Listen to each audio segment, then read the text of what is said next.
Once we are born as human beings, life got complicated. If we had come here like any other creature on the planet, stomach full, life settled. Once we come as human beings, stomach empty, only one problem. Stomach full, 100 problems. Because what we refer to as human really begins only after survival is taken care of. Only when survival is fulfilled, the traits of being human will find expression. As long as we're struggling for survival, we are also just another biological entity like any other creature. So what does it mean to be human? What is the significance? Because every other creature can fulfill almost everything that most human beings are doing without so much fuss. We are born, they are also born, just like us. We grow up with lot of fuss, they grow up without much fuss. For us, earning a living is a very big thing. All of them earn their own living. We may reproduce, they reproduce. We die, they die. All this we do with enormous fuss. They do it without much fuss in an eco-friendly manner. They conduct their life. Everything is a big fuss. Why it is so is, human life is not fulfilled by fulfilling the basic requirements of survival. If you could eat well and everything would be okay, then it would be very simple to feed the world. But that's not how it is, because for every other creature, nature has drawn two lines within which they live and die. For a human being, there is only a bottom line, there is no top line. He can aspire for anything. Because there is no top line, people are struggling. Or in other words, what we are struggling with is not our bondage as usually popularly it is said. We are truly struggling with our freedom. We can be whichever way we want, that's our struggle. If our lives were fixed like every other creature's life, we would also be stomach full, we would sit peacefully, isn't it? Do you see that if our lives were contained like that of an earthworm or a grasshopper or a cat or a dog, we would have no issues, stomach full, everything fine. Because our lives are not contained or because there is no top line, we can aspire for just about anything. That's our struggle. This is an evolutionary problem in the sense, what we are struggling with actually is our intelligence and awareness. Probably some scientists have been suggesting this, that so-called serious scientists who suggested this was appalling and shocking that they actually suggested this. They said, when a child is born, if we do a small brain surgery, we can take away most of the crime on the planet, everybody would be peaceful. Actually, if you take away half the brain, nobody would be unhappy. You could feed them with a tube and everybody would sit here peacefully. You won't need any yoga, meditation, nothing, if you remove half the brain. If you take away the possibilities, the problems will go away, everybody knows that, yes? If you keep all the possibilities open and still you are not a problem, that's a wonderful way to be. No possibilities, no problems, that's not life, that's death. So, what is this solution for the human predicament? Because no matter what happens, seems to be unfulfilled. Right now, living in this town, whatever aspirations you have, the moment it is fulfilled, you have a next aspiration, isn't it so? No matter where you are in your life, whether you are the king of this town or you're down there, you want something to happen in your life. If that happens, you want the next thing to happen. If that happens, you want the next thing to happen. So why are you going in installments like this? Suppose I make you the king or queen of this planet. Oh, don't look at me hopefully. Will I commit such a blunder? Suppose we make you the king or queen of this planet. Would you be fulfilled? I'm asking you. Would you be fulfilled? No, you would want the other planets and the stars and the galaxies. Because there is something within a human being which is not willing to settle for any boundaries. It is aspiring for a boundless possibility. If you're seeking boundlessness, seeking it through physical means is a hopeless case. Your aspiration is fantastic because if you really look at it, sitting here, if you really look at it, suppose right now you become the king of this planet, you were not satisfied, we made you the king of the solar system, not satisfied, we made you the king of the universe, not satisfied. If you really look at this, what you're aspiring for is infinite nature. Your aspiration is fantastic, but the means is miserable in the sense. Suppose you're driving your car today and you saw the moon and you felt like going there. Sometimes the advertisements are so exaggerated, they told you if you really floor the accelerator, it will go to the moon. If you try very hard, you may go beyond the moon, but you will not go to the moon. Yes or no? Because a car is not a suitable vehicle to go to the moon. You need another kind of vehicle to go to the moon. So similarly here, through physical means, we are trying to become infinite. Its aspiration is wonderful, but the vehicle is miserable because the nature of physicality is like this. Physical means it comes with a defined boundary. Only because there is a defined boundary, we can call this a physical body. If I take away all boundaries of this, can you call this a physical body if it is everywhere? Physicality means, the fundamental nature of physicality is a defined boundary. Without a boundary, there is no physical nature.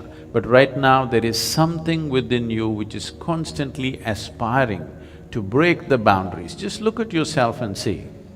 Suppose we imprison you in a 5x5 cubicle, you will be very miserable. Tomorrow we announce your liberation and release you into a 10x10 cubicle. It will be wonderful for a day, but again you'll feel miserable. Then day after tomorrow we'll release you into a 100x100 cubicle.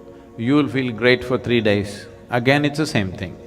What I'm asking you is, it doesn't matter how big the boundary is. The moment you realize there is a boundary, you want to break it. Yes or no?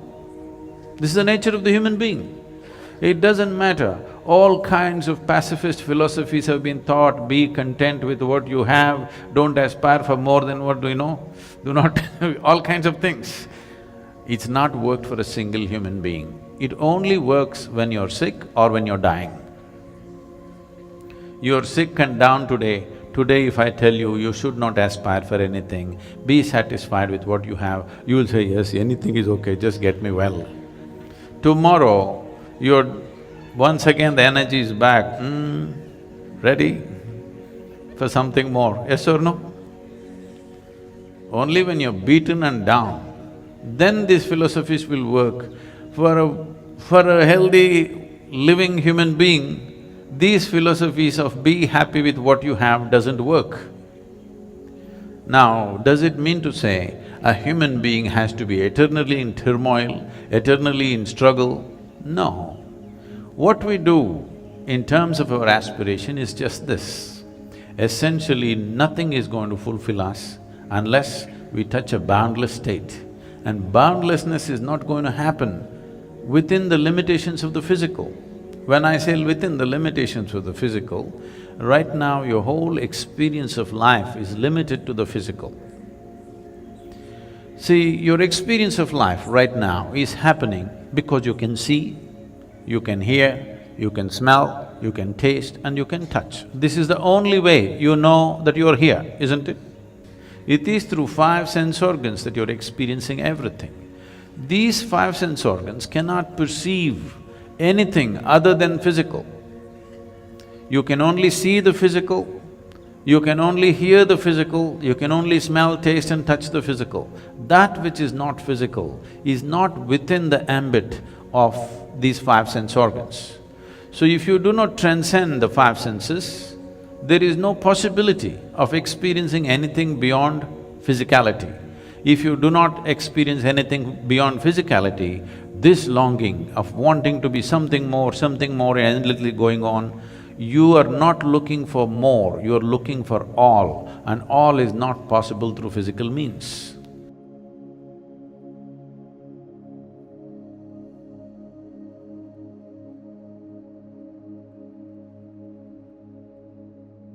Here is a general overview of human cravings and why we are often never fully satisfied. Human experience a wide range of cravings, both physical and psychological in nature. Some common cravings include the desire for specific foods, often high in sugar, fat, or carbohydrates. These cravings are driven by biological, psychological, and environmental factors. The intense urge to use addictive substances like drugs, alcohol, or nicotine. Substance cravings are strongly tied to the brain's reward and pleasures pathway. The desire for certain sensory experiences, such as the need for physical touch, the thrill of excitement, or the soothing effects of music. The desire for connection, belonging, and acceptance from others. Humans are inherently social creatures and have a strong need for interpersonal relationships. The desire to experience or avoid certain emotions, such as the cravings for excitement, the need to feel in control, or the avoidance of uncomfortable feelings. Here are some general reasons why humans are often never fully satisfied with their cravings. This is the tendency for people to quickly return to a relatively stable level of happiness despite their major positive or negative life events. As we adapt to the fulfillment of our cravings, the initial pleasure and satisfaction diminish over time. Many cravings are tied to the release of dopamine, a neurotransmitter associated with the brain's reward system. Chronic overstimulation of these systems can lead to desensitization, causing individuals to seek ever-increasing level of stimulation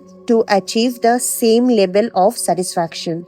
Humans are prone to various cognitive biases, such as the grass is greener syndrome, where we tend to focus on what we lack rather than appreciating what we have.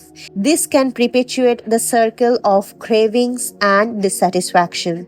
Cultural norms, media messaging, and peer pressure can shape our perceptions of what we should desire, leading to a constant pursuit of unattainable ideals and a sense of never being good enough. From an evolutionary perspective, the drive to seek out and consume resources, including food, mates, and social status, has been crucial for survival.